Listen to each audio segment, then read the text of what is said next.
Hey everyone, welcome back to our channel. My name is Roya, this is Victor. Welcome to Northern Virginia Living. If this is the first time for you visiting our channel, make sure you go ahead and subscribe and like us below.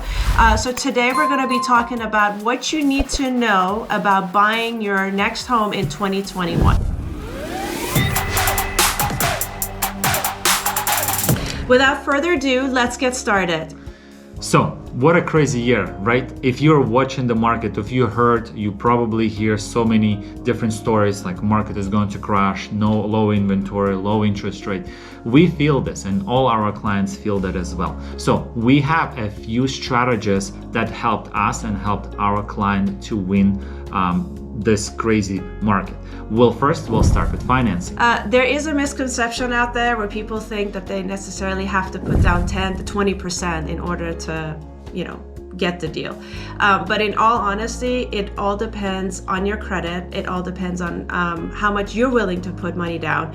I would say it's safe to say that you can start off with 3%. Now, we're going to be covering that during this video, but we want to make sure that you have a competitive offer, because as Victor was just explaining, the market has been insane. I mean, there's homes out there that fly off the market without it even hits, without it even becoming active, right? Yeah. So you want to make sure that your offer is as competitive as positive. I mean, what else do you want to add on to so that? As far as financing, first and very important item, make sure to pick a local lender that the seller knows, at least have heard of. Don't pick an ABC online bank of whatever, because no one would really trust that type of a financing.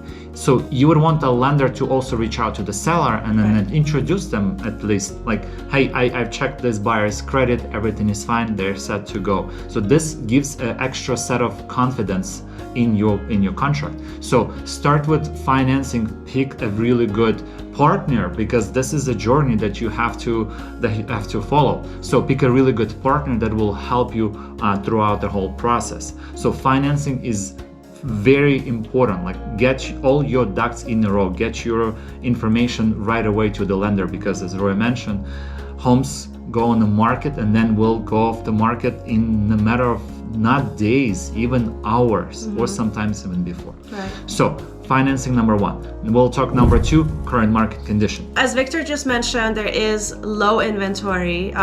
This is supposed to be, like in normal terms, this is supposed to be the slowest time of the year. However, we've been very blessed. It's been a very busy market. There is still very low inventory, and that is because there's a lot of aspects going on. But one of them is competitive rates, as you were just mentioning. The rates are as low as 2.5%. Again, the market changes. It all depends on how active the market is daily. As a few examples, recently we took our client to see a townhouse in Vienna, it was listed at 635, not too far from Vienna metro station. That house received 32 contracts. So it just tells you that there are so many buyers and there are very few sellers who are on the market right now. And yes, it's supposed to be the slowest time of the year, because in the winter, people are not ready to move. It's too cold, but it's coming up in the spring. Like, looks like spring already started. Right. And I mean, the whole 2020 was a very different year. It's been a very good year, I'll tell you that. As far as real estate, it's been a very strong year, and we really hope that the trend will set forth like this. But as Victor was just mentioning, it's been very competitive. There is a lot of buyers out there who are competing for the same homes. But again, we're here to guide you, and we want to give you the best tips possible to win that contract over. One of other examples, we recently put a contract on a townhouse. It's a small townhouse in Washington, D.C. It was listed at $350. We escalated $100,000 more. So the buyer was ready to pay $450, and guess what? We did not get the bid. We lost. So I really don't know how much it was sold yet. It's still pending. It just tells you there are so many buyers. So get ready, get everything ready before you even start looking, because what if tomorrow perfect house comes on the market and you will be stressed out, like, I need my taxes, I need my paychecks, bank statements. So get everything ready, start the process early. And now let's talk about the next point. what can you do to have your offer stand out? Okay, so we're going to give you a little brief overview as far as contingency. So there are a few contingencies that hold in place. So one of them is the financing contingency. So you want to make sure that your finances go through in order to win the contract. The other contingency is home inspection. So we highly advise for you to do the home inspection unless it's brand new construction or the house is only 3 or 4 years old. But it is something that we like to help our buyers with because we want to make sure that the house is in very good condition before they purchase it. So that is number 2. The other contingency, which one is the other contingency? Appraisal. A lot of times houses go on a contract above list price. So that difference between the actual appraised value and whatever extra the buyer will buy for might not get appraised. So again, it depends on every buyer. If it's, let's say, $5,000-$10,000, you do have that extra $5,000-$10,000 and you really love the home, you want to get it, it's entirely up to you. Waiving the appraisal might hurt you at the end if you escalate a really high price. But if it's a few $1,000s, it just depends on your savings. Let's say you have a 20% down, but you're flexible, you can do 20 to 25, you might consider waiving contingencies. And altogether, like the fewer contingencies you put, the better chances you get. Home inspection, yes, you want to make sure that the house is in good condition. But what if there are 10 other buyers who are waiving all the contingencies? You just have to be super comfortable and again find that right partner who will actually guide you and who can explain, okay, this HVAC, let's say it's 5 years old, you might need some paint, let's say the water heater is 2 years old, so those are not big expenses, but at the same time it's like what your risk tolerance is and how can you make sure that you're comfortable with the transaction. So fewer contingencies. What else do we recommend to our buyer? Well, so with our buyer, so I had recently a buyer who was really, really concerned. He felt kind of nervous about, waiving some of the contingencies, which I completely understand because you have to place yourself in their shoes when they're making a large investment. So, I guided him through, I ran him through every single scenario, and I said, listen, at the end of the day, you can still walk away. You can still you can still have that comfort because what's the next thing? The next point is the HOA, right? So we're going to get the HOA documents or condo documents, depending on what type of home you're buying. But based on those contingencies, you can still have that security. And you don't necessarily have to feel tied down to make that purchase. Because what if you decide to put multiple offers? Like what if you decide to, put an offer on another home? Because of the fact that the market is so competitive, you want to make sure that you do the best for your client. And so that brings us to the next point. What else can we do to make your offer more competitive? Now, granted, it all depends on how much competition you have going on. Sometimes you have maybe a couple of people, sometimes you have 30 other people to compete with. It all depends. So what else can you do to make your offer more competitive?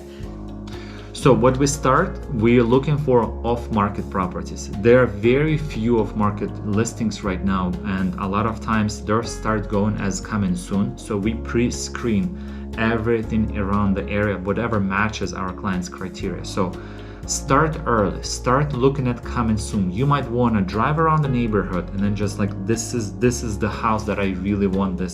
I'll go there, and then on the very first day, I'm gonna go look at it and then put a contract in. So start early, look at coming soon. A lot of times, pick the neighborhood. Most of the buyers know where they're going to live, and they very specific neighborhoods they really like. So what we do, we start sending personalized letters to the homeowners, hoping the homeowner will reach out to us and decide to sell off market. This way you cut out of all the competition. We also do another effective way of getting the seller's attention is by making cold calls. Oftentimes we make that call, we call that neighborhood, and we just ask them very simply, do they have any questions? Are they looking to perhaps sell this year? So we definitely take that time. and make that call, make that connection, and see possibly if we could find that right home for you. Right. I mean, we're not trying to sell anything. We're like simply calling. So if we have a specific buyer for this neighborhood, we'll just say like, hey, we have a buyer they're looking to buy. If you're looking to sell, we might want to work out the deal off the market. And most of the buyers that we get, they are looking to close in the next 30 days. So that's another very good point that you just brought up. The fact that early closings, quick closings, really help you, because most sellers are looking for that deal to see how soon are they going to close, how much money are they going to put down, which you're going to talk about in a second, and then the contingency. So those are the 3 points that you want to look at when you write that contract. Right, exactly. So your financing is in place. You're very comfortable with the house. Like you are okay waiving all or some of the contingencies. Or again, none of the contingencies. Entirely up to you. It depends on you. Like, right. We do give you that freedom to make that choice on you. But we also advise you, but it's ultimately that's your decision how you want to do it. So as far as closing, there has to be very clear communication between the seller and the buyer. What if seller needs to stay in the house for 2 or maybe 3 months? What if they're buying, they need to sell and they need to buy? So you not only as a buyer, you have to be very flexible on can do quick closing. You have to be very flexible. What if you purchased a house but you let the seller to stay in the house? That's what's called rent back. Basically, seller pays you, the buyer, your own mortgage. Right. So that gives extra flexibility, and every single detail matters in this. Again, starting with financing, clear communication, very clean, well-written offer, that all helps in this market. And then the earnest money deposit. So that is something. Correct, yes. So that is also essential. Most of the time, we recommend 1%, but again, it could help you if you decide to offer more, and this all goes towards the closing, right. Towards the settlement. Right. So every state is different. So what we have, if let's say things happen, let's say you have a home inspection, you need to withdraw based on home inspection, you can put as much as earnest money down as possible. That's still refundable money. If you, let's say, 1 day before the settlement, you decide like, oh, this is not a house for me, then that's just our hands will which has tied. happened to us before, and yes. I'm telling you, it was not a very pretty scenario, but yeah, it does happen. It happened, but buyer knew that buyer will lose earnest money deposit, but that's the risk you take. Right. So if you 100% you buy this house, this is the perfect location for your commute, for work, for school, everything else, then write as much as you want the earnest money deposit, but all of this assures the seller that you're a very serious buyer. Right. So they're looking for commitment. They want to see how committed you are in, buying their home.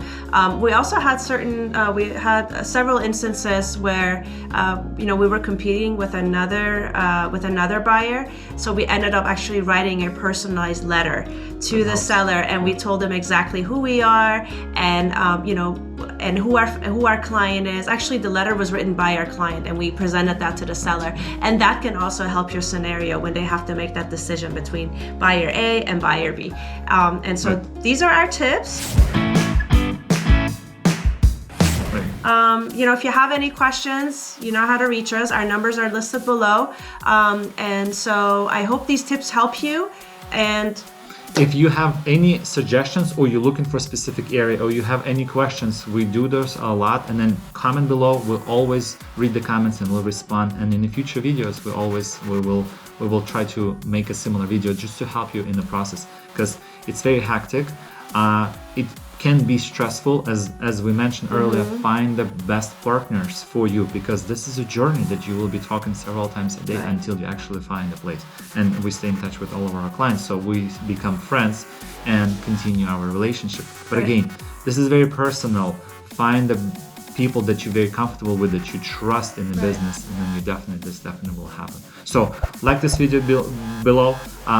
We hope that this is very helpful. Again, reach us, call, text. We're always here for you. And thank you for watching, and we'll hope to see you soon. See you on the next video. Bye. Bye.